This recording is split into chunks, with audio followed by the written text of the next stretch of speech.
Exercise number क्या है आपकी 1.2। चैप्टर का नाम क्या है? वास्तविक संख्याएं। ठीक, मैथमेटिक्स है आपकी क्लास 10th की।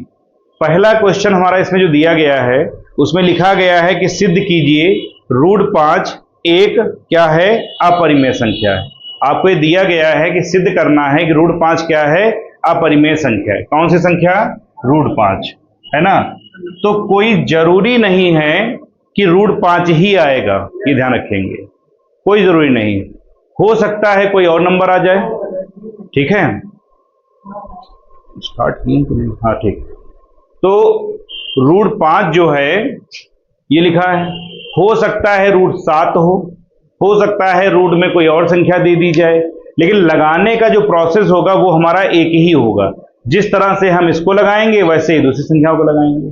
ठीक, तो एक्सरसाइज नंबर 1.2 चैप्टर नंबर वास्तविक संख्याएं हो गई आपकी। पहली एक्सरसाइज कंप्लीट हो गई। दूसरी ये है, पहला क्वेश्चन क्या है? √5 क्या है? एक अपरिमेय संख्या। ये आपको सिद्ध करना है। तो जो हमसे कहेगा हम वो नहीं मानेंगे, हम उसका उल्टा मानेंगे। ठीक, हम यहां मान लेते हैं क्या? माना √5 एक परिमेय संख्या है। ठीक, हमने क्या मान लिया कि जो √5 है वो क्या है? एक परिमेय संख्या है। अब अगर ये संख्या हमारी क्या है? परिमेय है, तो ये हमारी संख्या किसके बराबर होनी चाहिए? चाहे आप उसको P/Q मान लीजिए, चाहे आप उसको A/B मान लीजिए, कुछ भी मान सकते हैं।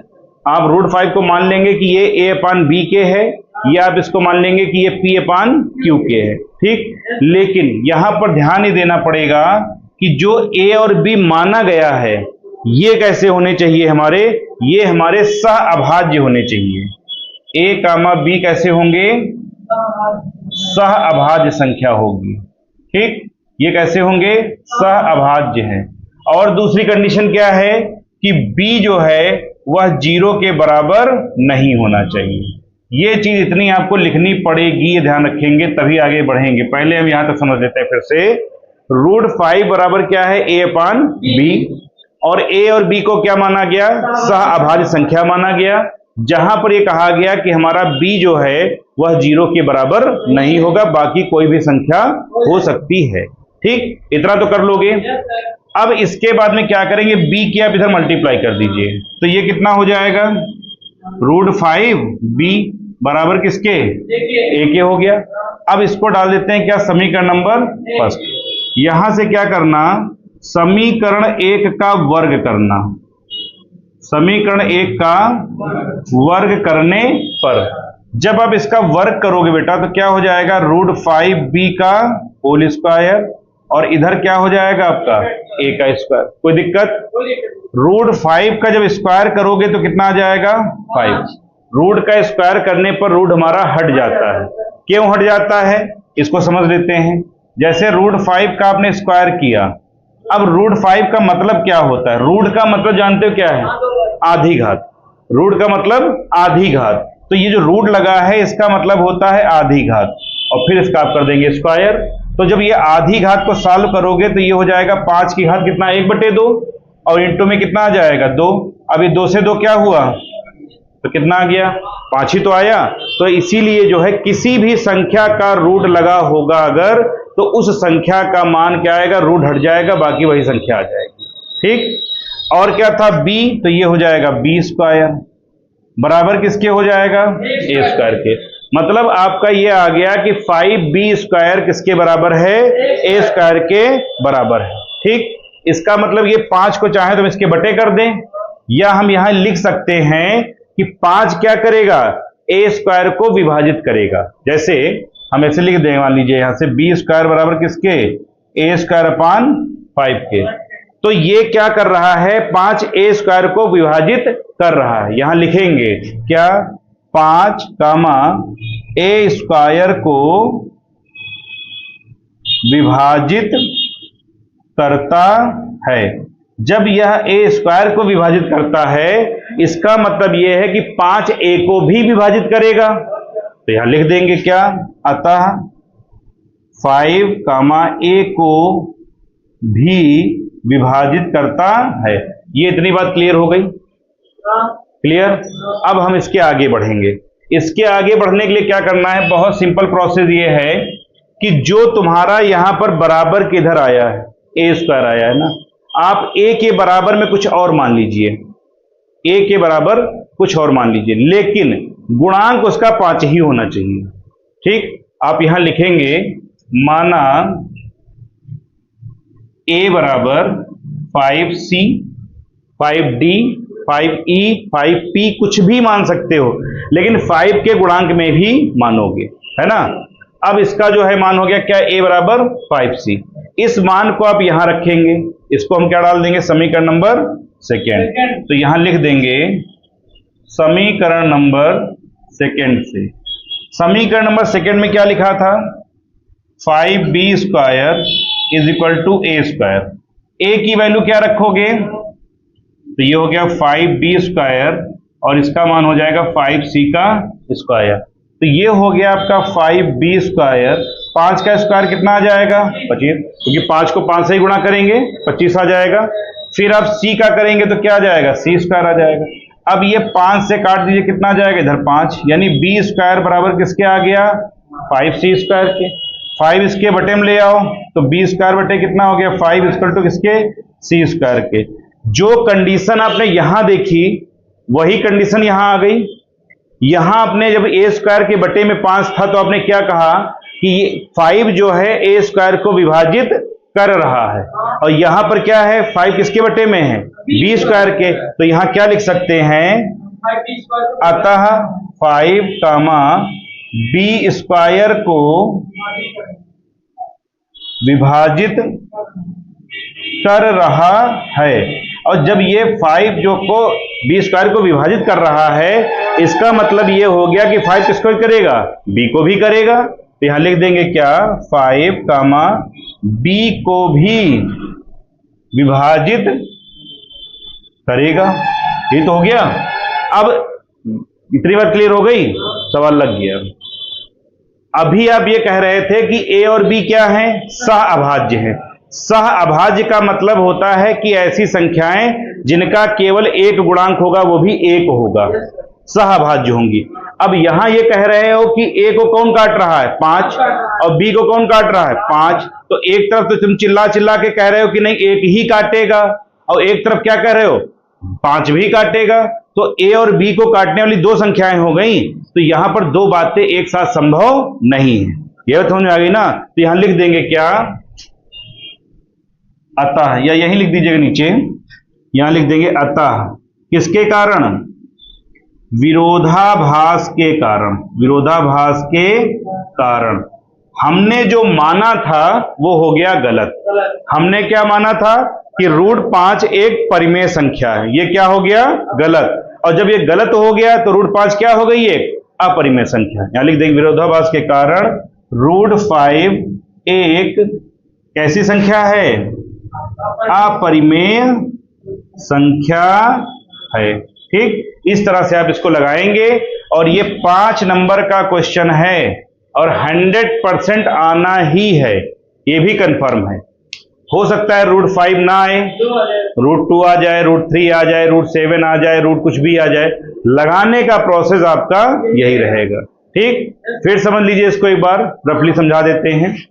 √5 दे, √7 दे, कुछ भी संख्या दे, आप उसको मान लीजिए क्या है, ये एक अपरिमेय संख्या नहीं परिमेय संख्या है, क्योंकि वो विरोधाभास के कारण ही हम इसको सिद्ध करेंगे। तो उसने कहा अपरिमेय, हमने मान लिया परिमेय। अब √5 किसके बराबर, a/b के। a और b कैसे होने चाहिए, सहअभाज्य। सहअभाज्य का मतलब इनका एक के अलावा कोई और गुणनखंड नहीं होगा।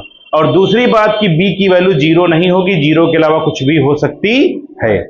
फिर b की मल्टीप्लाई करेंगे, √5b हो जाएगा बराबर a के हो गया।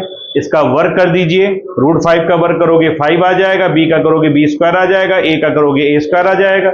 5 को लाएंगे a स्क्वायर के बटे में, इसका मतलब a स्क्वायर को कौन काट रहा, 5। जब a स्क्वायर को 5 काट रहा है तो a को भी 5 काटेगा। ठीक, फिर हम इस a को ही किसके बराबर मान लें, 5c के। अगर यहाँ 3 होता तो 3c मानते, 2 होता 2c मानते, जो भी होता ना। अब ये हो गया 5c। इस मान को उठा के समीकरण 2 में रखेंगे, है ना। 5b स्क्वायर बराबर a स्क्वायर था, यहां पर रखेंगे 5b स्क्वायर हो गया बराबर 5c स्क्वायर को सॉल्व करेंगे। जो कंडीशन यहां पर आई, ध्यान से देखेंगे तो वही कंडीशन तो यहां आ गई। यहां लिखा था a स्क्वायर बटे 5, यहां लिखा b स्क्वायर बटे 5, तो यहां भी a स्क्वायर को कौन भज कर रहा था 5, यहां b स्क्वायर को कौन कर रहा है 5, और जब b स्क्वायर को कर रहा है तो b को भी करेगा ना। तो अब ऊपर क्या कह रहे हो, सहभाज्य है, मतलब एक ही गुणनखंड है, और यहां कह रहे हो कि नहीं गुरुजी 5 भी काटेगा। तो दो बातें एक साथ आप नहीं कह सकते, इसलिए क्या हो गया ये विरोधाभास, और विरोधाभास के कारण हमने जो माना था वो क्या हो गया गलत, और जब वो हो गया गलत तो सही क्या हो गया कि √5 एक कैसी संख्या होगी, अपरिमेय संख्या होगी। ठीक है, क्वेश्चन नंबर सेकंड में कह रहा है कि सिद्ध ये करना है कि 3 प्लस कितना दिया गया है 2√5, 3 प्लस 2√5 एक अपरिमेय संख्या है। हमें क्या सिद्ध करना है 3 प्लस 2√5। अभी इसके पहले क्या दिया गया था, सिर्फ √5। ये तो कहा गया था कि √5 क्या है, एक अपरिमेय संख्या है। अब कह रहा है कि 3 प्लस 2√5 हमारी क्या है, अपरिमेय संख्या है। प्रोसेस हमारा वही, हम क्या करेंगे यहां से लिख लेंगे, माना क्या मान लेंगे 3 प्लस 2√5 इज इक्वल टू क्या मान लें a/b। ठीक, क्यों माना, क्योंकि हम ये मान रहे हैं कि 3 प्लस 2√5 क्या है, एक कैसी संख्या, परिमेय संख्या है। हम क्या मान रहे हैं, परिमेय संख्या है, और परिमेय संख्या जो होती है ना वो a/b के रूप में ही होती है। यहां पर एक बात ब्रैकेट में लिख दीजिएगा, क्या a, b क्या है, सह अभाज्य हैं, सह अभाज्य हैं। ठीक है, और b is not equal to 0। इतना आप यहां पर ये लिख देंगे, क्लियर, इतना तो कर ही लेंगे ना। अब देखिए इस 3 को प्लस के साथ में जोड़ा गया है, तो इस 3 को आप उधर शिफ्ट कर दीजिए, क्या हो जाएगा 2√5 बराबर a/b माइनस कितना हो जाएगा 3 हो जाएगा। ठीक, अब इस b की इधर गुणा कर दीजिए, क्योंकि इसके बटे में हम एक मान लेते हैं। अब यहां पर इसको बोलते हैं क्या हम लोग, तिर्यक गुणा या कैंची गुणा, जो भी करते हो आप लोग, तो वह कैंची गुणा कर लो। ये हो गया 2√5, 1 का a में किया a, b का 3 में किया 3b, और नीचे b का 1 में किया तो b आ गया, हो गया ना। अब ये 2 तुम्हारा गुणा में लिखा है, इसको उठा के यहां पटक दो, तो पटक देंगे तो क्या हो जाएगा √5 बराबर किसके, a माइनस 3b अपान में किसके 2b के। तो अभी अकेला b था, ये 2 भी यहां आ गया तो क्या हो गया 2b हो गया। अब इस 2b को दोनों के बटे में अलग अलग कर दो, क्या √5 is equal to a/2b minus 3b upon 2b। कोई दिक्कत, इसके बटे में इसको अलग और इसके बटे में इसको अलग कर लोगे, पक्का।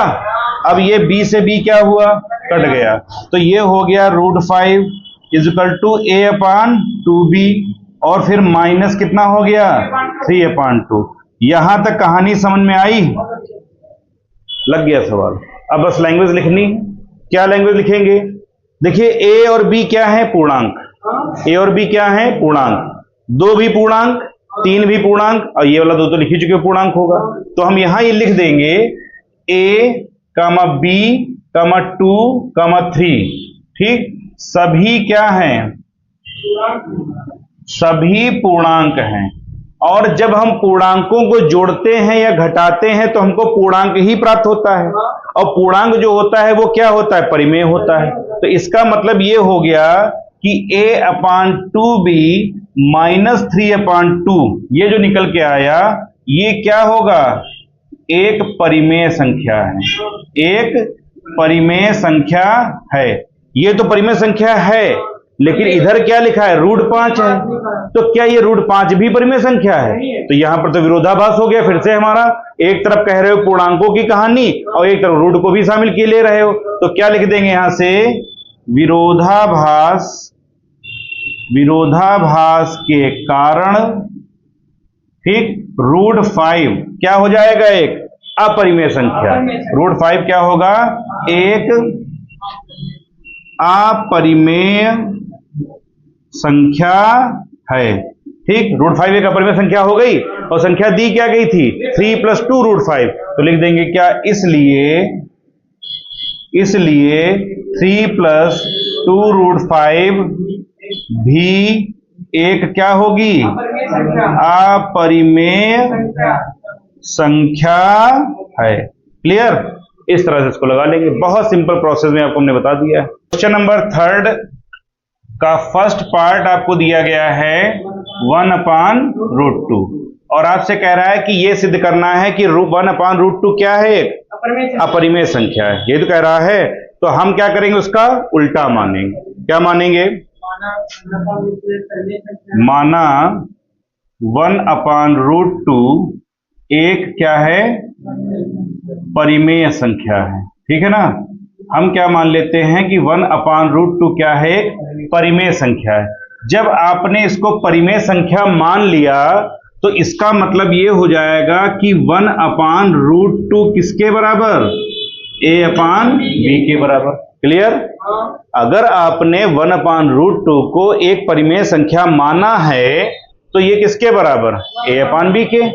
और जहां पर a और b क्या होंगे, a, b कैसी संख्याएं होंगी, सहअभाज्य। ये आपको लिखना बहुत आवश्यक है। ये क्या है, सहअभाज्य। ठीक। और दूसरा पॉइंट क्या होता है, b ≠ 0, मतलब a, b जो है वो क्या है, सहअभाज्य है। यहां लिख देंगे सहअभाज्य है और b ≠ 0, b 0 नहीं हो सकता।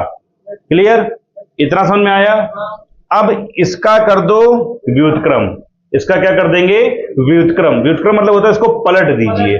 तो 1/√2 लिखा था, आपको क्या लिखना है, √2/1 कर दीजिए। बराबर क्या हो जाएगा आपका, b/a हो जाएगा।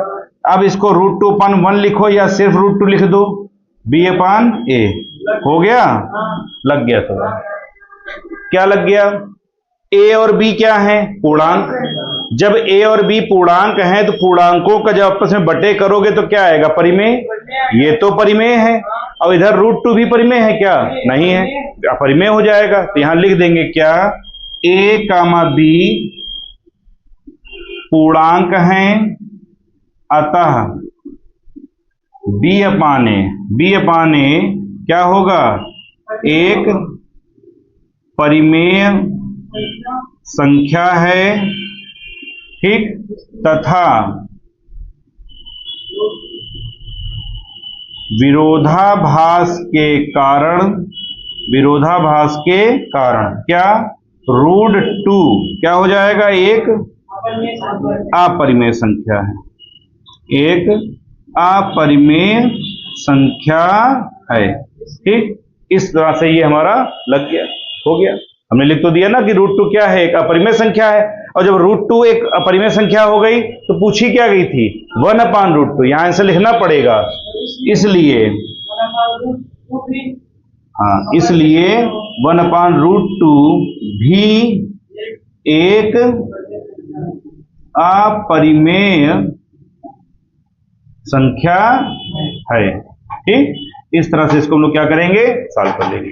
क्वेश्चन नंबर 3 का जो सेकेंड पार्ट है वो और भी इजी पार्ट दिया गया है। क्या कह रहा है, 7√5 क्या दिया गया है, 7√5। ये सिद्ध करना है कि क्या है, एक अपरिमेय संख्या है।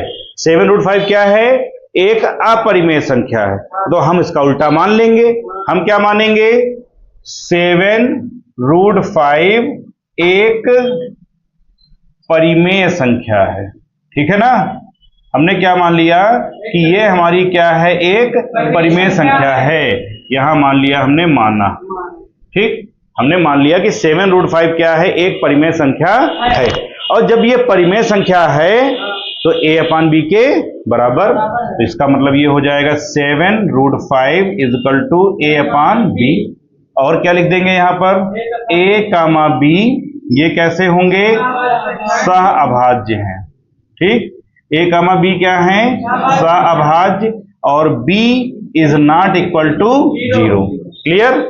ये पॉइंट आपने तीनों क्वेश्चन में लिखा, तीनों में नहीं, जितने भी लिखाओगे सब में लिखोगे, तो इसको कॉमन मान लीजिएगा। ठीक। और सबसे सिंपल तरीका आपको एक और बता दें कि a/b ही मानो, बदलो ही मत। अब कोई कहेगा P अपान Q मान लिया, कोई कहेगा R अपान S मान लिया, वहां कंफ्यूजन हो जाएगा। एक ही मान के चलो, हमको पेपर में जो सवाल लगाना है वो कितना लगाना है, एक ही तो लगाना है ना। तो हम चाहे A अपान B से लगाएं, चाहे P अपान Q से लगाएं, चाहे R अपान S से लगाएं, हमें क्या जरूरत है चेंज करने की। जब हम एक स्टेप लेकर चलेंगे तो वो हमारे माइंड में हमेशा के लिए स्टोर हो जाएगा कि हाँ A अपान B ही मानना है। ठीक है, इतना तो कर लोगे। अब इस 7 को उठा के इधर ले आओ बटे में, तो ये तुम्हारा क्या हो जाएगा बेटा, √5 बराबर A अपान 7B। कर लोगे, नहीं कर पाओगे, लग गया। अब A, B और 7 ये क्या है, पूर्णांक है। तो जब ये पूर्णांक है तो A अपान 7B क्या हो जाएगा, परिमेय संख्या। और √5 कह रहे हो क्या ये भी परिमेय होगी, नहीं, यहां हो जाएगा विरोधाभास। तो यहां लिख देंगे क्या, A, B तथा A, B तथा 7 क्या है, ये पूर्णांक है। ठीक, अतः जब ये पूर्णांक हो गए तो A upon 7B, A upon 7B कैसी संख्या होगी, एक परिमेय संख्या है, परिमेय संख्या है। और जब ये परिमेय संख्या है तो √5 भी क्या होगी, एक अपरिमेय संख्या होगी। लिख देंगे यहां से क्या, अतः √5 एक कैसी संख्या होगी, अपरिमेय संख्या होगी। किसके कारण होगी, यहां लिख देना, विरोधाभास के कारण, विरोधाभास के कारण, है ना, हो गया। अब संख्या तुम्हारी क्या दी गई थी, 7√5, तो आंसर क्या हो जाएगा, इसलिए 7√5 एक क्या है, अपरिमेय संख्या है। ये आपका हो गया आंसर। नंबर 3 है, थर्ड का थर्ड पार्ट हमको गिवन है क्या, 6 + √2, यही तो है। हमें ये सिद्ध करना है कि 6 + √2 क्या है, एक अपरिमेय संख्या है, ये तो सिद्ध करना है। तो क्या करेंगे, यहां पर मान लेंगे हम लोग, क्या माना, 6 + √2 एक क्या है, परिमेय संख्या है, परिमेय संख्या है। हमसे उसने कहा सिद्ध करो अपरिमेय, हमने क्या मान लिया, परिमेय, उल्टा मान के चले। अब जब उल्टा मान लिए हो तो उसको लगाओ, ये हो जाएगा 6 + √2 = किसके, A अपान B के। हमने क्या बताया, A अपान B ही मानो, दूसरा कुछ मानवे ना करो, है ना, नहीं मानना बिल्कुल। A अपान B क्या है, सह अभाज्य हैं, सह अभाज्य संख्याएं हैं या सहअभाज्य हैं, और B ≠ 0। इतना तो लिख लोगे ना, ये तो सारे क्वेश्चनों में लिखना है आपको। अब इसके आगे सॉल्व करिए। ये 6 हमारी संख्या है, इसको उठा के उधर शिफ्ट कर दो, ये कितना हो गया, √2 A अपान B माइनस का 6 हो गया, है ना। इस B की मल्टीप्लाई इधर कर दो।